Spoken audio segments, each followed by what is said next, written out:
ओम शांति। प्यारे बाबा के अनमोल महावाक्य मुरली का सार और चिंतन 21 दिसंबर 2024 की। प्यारे बाबा बोले, मीठे बच्चे, सच्ची कमाई करने का पुरुषार्थ पहले स्वयं करो, फिर अपने मित्र संबंधियों को भी कराओ। Charity begins at home. मीठे बच्चे, सच्ची कमाई करने का पुरुषार्थ पहले स्वयं करो, फिर अपने मित्र संबंधियों को भी कराओ।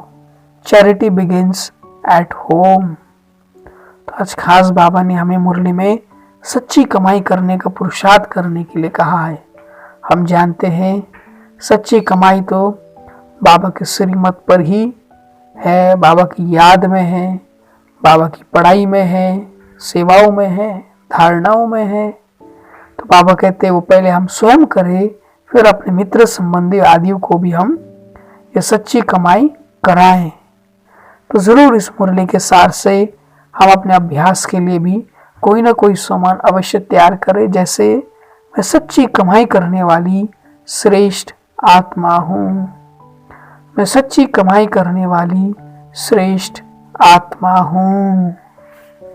फिर आज प्यारे बाबा का हम बच्चों के लिए प्रश्न है, सुख अथवा चैन प्राप्त करने की विधि क्या है?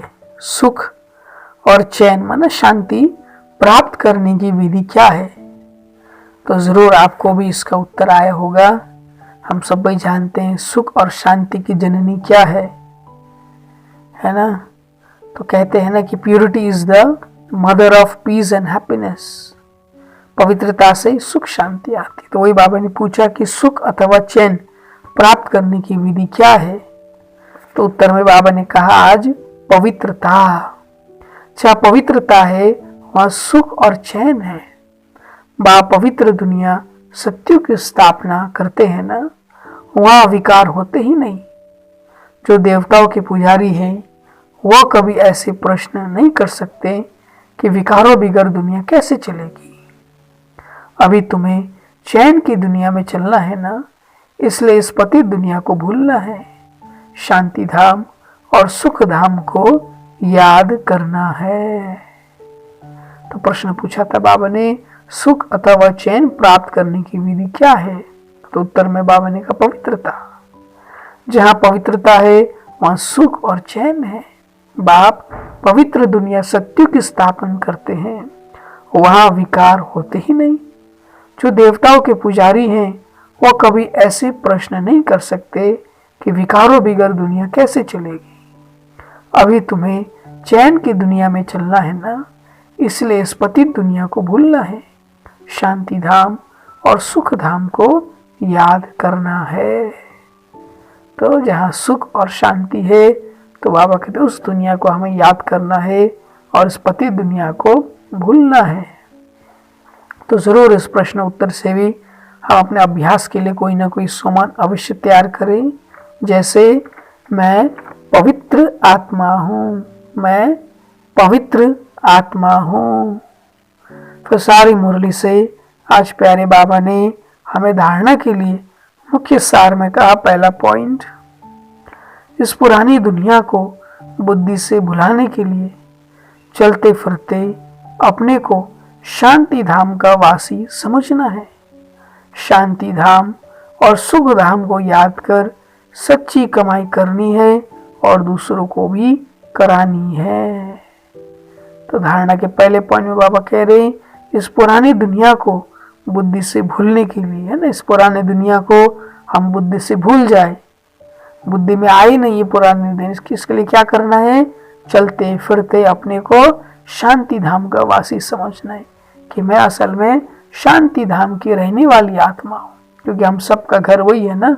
तो जितना अपने को शांति धाम का वासी समझेंगे तो बाबा कह रहे इस पुरानी दुनिया को हम बुद्धि से भूल सकते हैं। और सच्ची कमाई के लिए क्या करना है? तो बाबा ने कहा शांति धाम और सुख धाम को याद कर सच्ची कमाई करनी है और दूसरों को भी करानी है।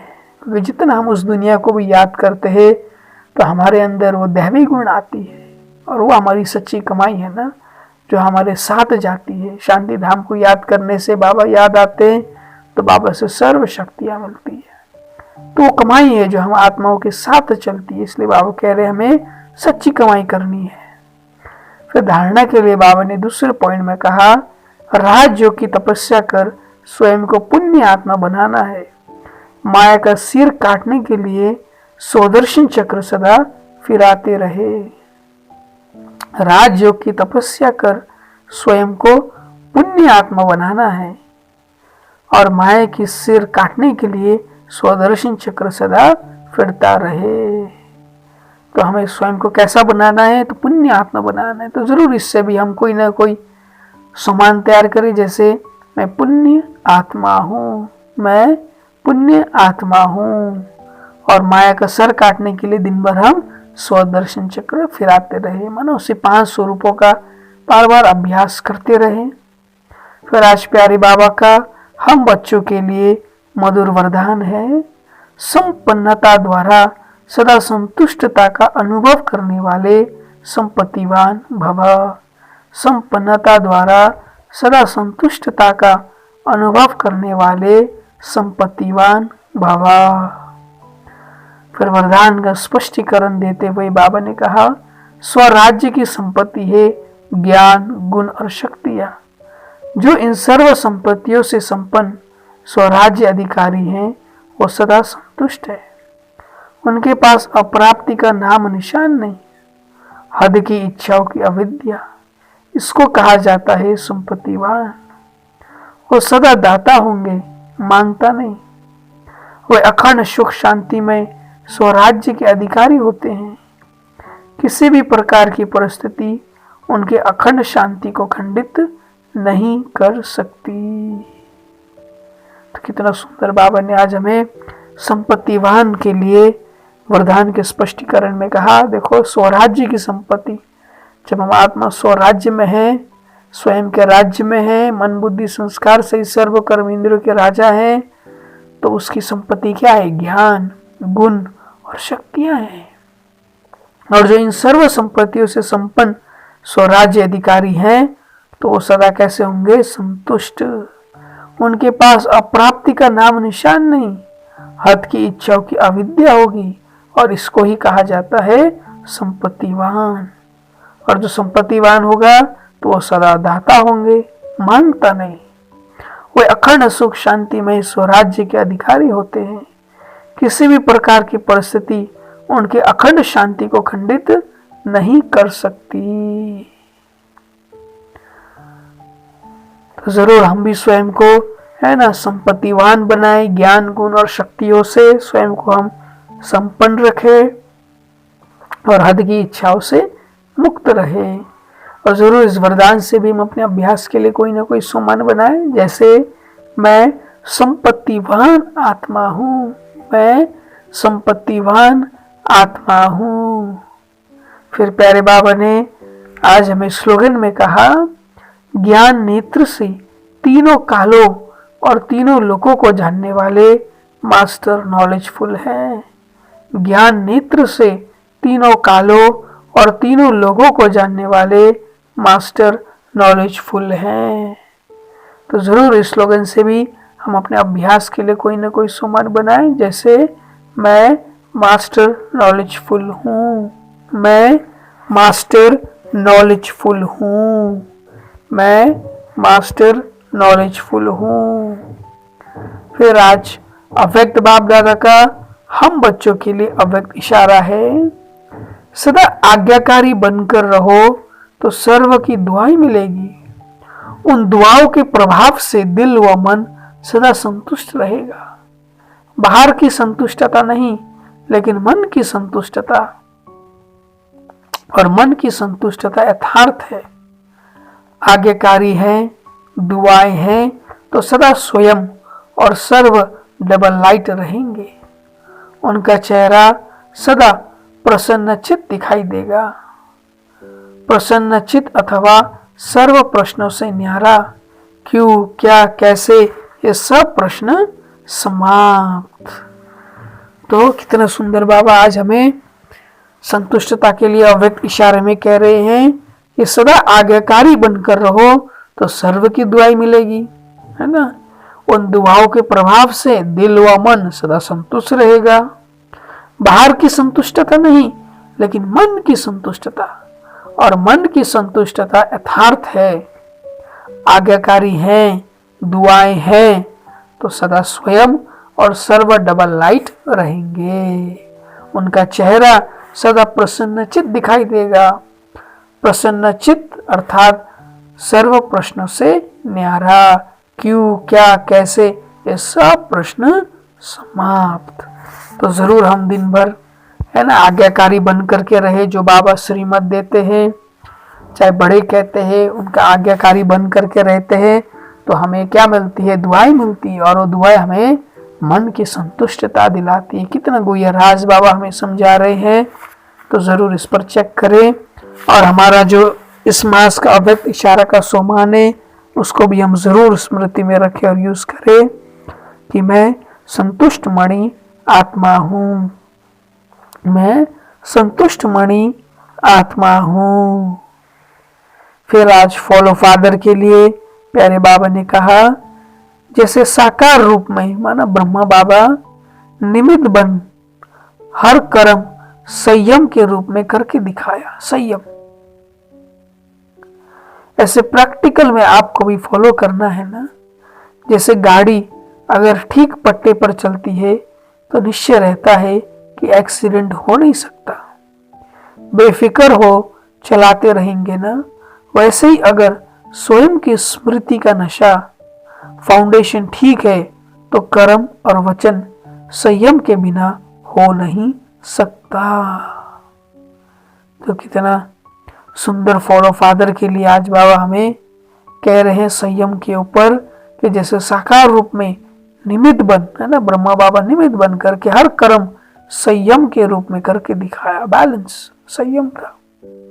जैसे प्रैक्टिकल में आपको भी फॉलो करना है। जैसे गाड़ी अगर ठीक पट्टी पर चलती है तो निश्चय रहता है एक्सीडेंट हो नहीं सकता, बेफिक्र हो चलाते रहेंगे ना।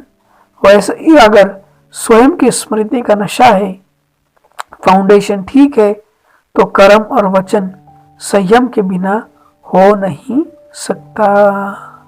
तो जरूर हम भी प्यारे ब्रह्मा बाबा के समान हर कर्म है ना संयम के साथ करें। और उसका आधार क्या है?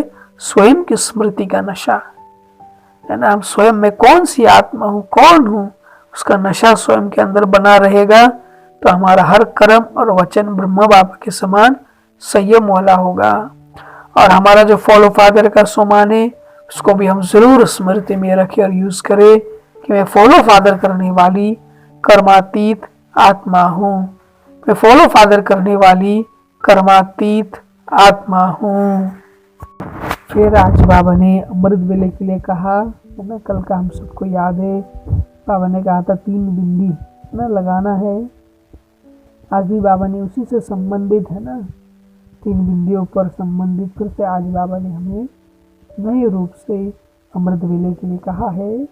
बाप दादा सदा कहते हैं कि अमृत वेले सदा 3 बिंदियों का तिलक लगाओ। आप भी बिंदी, बाप भी बिंदी, और जो हो गया, जो हो रहा है, नथिंग न्यू, तो फुल स्टॉप भी बिंदी। ये 3 बिंदी का तिलक अर्थात स्मृति का तिलक है। मस्तक स्मृति का स्थान है ना, इसलिए तिलक मस्तक पर लगाते हैं। तो 3 बिंदियों का तिलक लगाना अर्थात स्मृति में रखना। फिर सारा दिन अचल अडोल रहेंगे ना। यह क्यों, क्या, ये हलचल है। तो अचल रहने का साधन है अमृत वेले 3 बिंदियों का तिलक लगाओ। ये भूलो नहीं, जिस समय कोई बात होती है उस समय फुल स्टॉप लगाओ। ऐसे नहीं कि याद था लेकिन उस समय भूल गया। गाड़ी में यदि समय पर ब्रेक ना लगे तो फायदा होगा या नुकसान। तो समय पर फुल स्टॉप लगाओ। नथिंग न्यू, होना था, हो रहा है, और साक्षी होकर के देखकर आगे बढ़ते चलो। तो नथिंग न्यू, होना था, हो रहा है, और साक्षी होकर देख करके आगे बढ़ते चलो। तो त्रिकालदर्शी अर्थात आदि मध्य अंत तीनों को जान, कैसा समय वैसे अपने को सदा सेफ रख सको ना। ऐसे नहीं कहो कि समस्या बहुत बड़ी थी ना, छोटी होती तो मैं पास हो जाती, लेकिन समस्या बहुत बड़ी थी। कितनी भी बड़ी समस्या हो, लेकिन आप तो मास्टर सर्वशक्तिवान हो ना, तो बड़े हुए ना, बड़े के आगे समस्या नहीं लेकिन खेल है। इसको कहा जाता है त्रिकालदर्शी। त्रिकालदर्शी आत्मा सदा ही निश्चिंत रहती है, क्योंकि उसे निश्चय है कि हमारी विजय हुई पड़ी है। तो रोज अमृत वेले इस त्रिमूर्ति रोज अमृत वेले इस त्रि मतलब जो तीन बिंदी है, त्रि स्मृति स्वरूप के अविनाशी तिलक को चेक करो तो माया सारे दिन में मिटाने की हिम्मत नहीं रखती। तीन स्मृति स्वरूप अर्थात सर्व समर्थ स्वरूप, जो समर्थ का तिलक है, समर्थ के आगे माया के व्यर्थ रूप समाप्त हो जाते हैं। माया के 5 रूप दासियों के रूप में हो जाएंगे, परिवर्तन रूप दिखाई देगा। तो कितना सुंदर बाबा ने फिर से हमें 3 बिंदियों 3 तिलक का स्मृति दिलाया। रोज हमें अमृत वेले के शुरू में या लास्ट में, बीच में, कहीं पर भी, तो रोज हम जरूर कि मैं आत्मा बिंदी हूँ, बाबा भी बिंदी, और ये ड्रामा खेल भी नकली। तो बाबा ने कहा ना, जो होना था वही हुआ, फुल स्टॉप। तो इस 3 बिंदियों को हमेशा स्मृति में रखेंगे और इसको यूज करेंगे। तो बाबा ने कहा कि कोई भी बात को हम सहज पार कर लेंगे, इससे हमारे अंदर सर्वशक्तियाँ भी आएगी और इसकी स्मृति से हम समर्थ भी बन जाएंगे और माया का व्यर्थ हमें कोई टच भी नहीं कर सकता। तो रोज हम जरूर अमृत वेले इन 3 स्मृतियों के तिलक को, बाबा ने कहा त्रि स्मृति है ना, स्वरूप का तिलक को जरूर यूज करें और उसको लगाएं, ताकि दिन भर हमें वो याद भी बना रहे। और सारा मुरली आप अवश्य सेंटर पे जाके सुनिएगा, पढ़िएगा और अपने फिर मनन चिंतन के लिए भी कोई ना कोई टॉपिक अवश्य निकालिएगा। जैसे आज बाबा ने सार में हमें कहा सच्ची कमाई करें, तो इस पर टॉपिक पे मनन कर सकते हैं कि सच्ची कमाई करने का क्या पुरुषार्थ है। इसके ऊपर हम पॉइंट्स लिख सकते हैं, 10 पॉइंट बनाए, 20 पॉइंट बनाए, 30 बनाए कि सच्ची कमाई के लिए क्या क्या पुरुषार्थ करना है। जैसे बाबा ने कई बातें कही है कि एक तो हमें शांति धाम को याद करने से हमारी सच्ची कमाई होती है, सुख धाम को याद करते हैं तो हमारी सच्ची कमाई होती है ना। ईश्वरीय सेवा करते हैं, तन को लगाते तो सच्ची कमाई होती है ना। मन से सेवा करते हैं, इससे भी हमारी कमाई होती है। तो ऐसे कम से कम 10 हो या 20 हो या 30 हो, 40, जितना हो सकता है ऐसे हम पॉइंट्स निकाले कि सच्ची कमाई करने के लिए क्या क्या पुरुषार्थ करना है।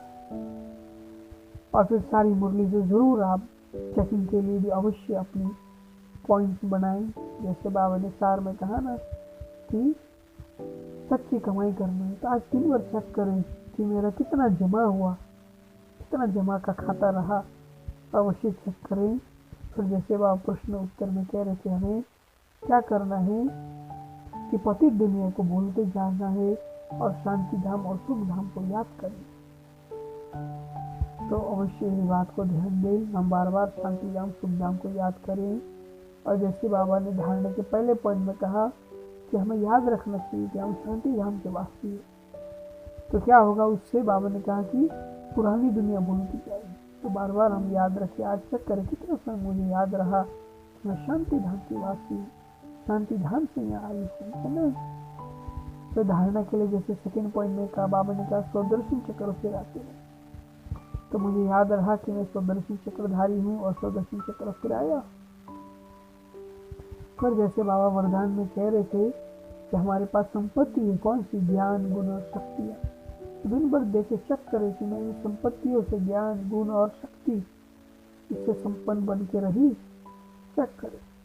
तो जैसे बाबा स्लोगन में कह रहे थे कि हमें ज्ञान का नेत्र मिला है, जिससे हम तीनों कालों और तीनों लोगों को जानते। फिर बीच में चेक करें कि मैंने तीसरे नेत्र से तीनों कालों और तीनों लोगों का ज्ञान बुद्धि में रखी, हर समय चेक करें, है ना। फिर जैसे बाबा भट्ट इशारे में कह रहे थे की आज्ञाकारी रहने से भी अनेकों की दुआएं मिलती है और उस दुआई से हमारा मन में संतुष्टता आती है। तो अच्छा करे कि मैं बाबा की जो श्रीमत है उस पर आज्ञाकारी रही। जैसे बाबा ने भोजन के लिए आज्ञा दिया है, अमृत वेले का, मुरली का, रात को सोने से पहले कैसे बाबा को याद करना, चार्ट देना है, इन सभी बातों में मैं आज्ञाकारी रही। या जो भी निमित्त ने कहा, निमित्त आत्माओं ने, उस पर भी मैं आज्ञाकारी रही। चेक करें स्वयं को। तो जैसे बाबा फॉलो फादर में कह रहे थे कि ब्रह्मा बाबा क्या थे, उनका संयम था, हर कर्म और वाणी में संयम था। तो ऐसे मेरा भी हर कर्म और वाणी में आज संयम रहा। चेक करें और स्वयं को इन सभी पॉइंट्स को मैं 10 में से नंबर दे और चेक करें। आज मैंने अमृत बेला किया तो कैसा रहा, और अमृत वेले है ना, मैंने 3 बिंदियों का तिलक लगाया, अवश्य चेक करें। और चेक करें आज मैंने संच पे जाके मुरली सुनी तो कितने एकाग्र होकर के सुनी, और दिन में 3 या 4 बार मैंने मुरली सुनी या पढ़ी, अवश्य चेक करें। चेक करें आज मैंने पवित्र ब्रह्म भोजनी किया, मौन में योगी रह के बाबा के साथ। चेक करें आज मैंने बैठ कर के योग अभ्यास किया तो कोई ना कोई चीज़ का अनुभव किया। तो इसलिए हमें सच्ची कमाई में संपत्तिवान अनुभव कर सकते हैं। बाकी आप जो भी अनुभव करना है अवश्य करें। चेक करें दिन भर आत्मा भाई भाई की दृष्टि वृष्टि रही। चेक करें देही अभिमानी कर्म योगी बनकर के कर्म किया मैंने। चेक करें मैं दिन भर सुमान में रही और सुमानों को यूज किया। चेक करें कि मैंने प्यारे बाबा को हर कार्य में यूज किया। चेक करें कि मैं कर्मेंद्र जीत रही, कर्मेंद्र से समाचार भी लिया। चेक करें मैं विक्रमा जीत रही, कोई विक्रम तो नहीं किया। चेक करें मैंने हर घंटे अपना याद का चार्ट सीखा। चेक करें मैंने 5 स्वरूपों का 8 बार अभ्यास किया। आज तो खास करना ही चाहिए क्योंकि बाबा ने कहा मुरली में भी कि बच्चे सोदर हैं तो कर फिराना, तो अवश्य इस चीज़ करें अलग अलग समय बात करके। फिर चेक करें मुझे अपना लक्ष्य याद रखें, इस लक्ष्य से मैं बाबा के पास आई हूँ, भगवान के पास आई। और चेक करें कि याद रहा ये मुझे मुक्ति वर्ष मनाना है, सभी कमी कमजोरी से मुक्त होना है। और चेक करें कि मैंने ट्रैफिक कंट्रोल है ना, जो हर घंटे बाबा की गीत बजते ही उनको मैंने यथार्थ रूप से किया।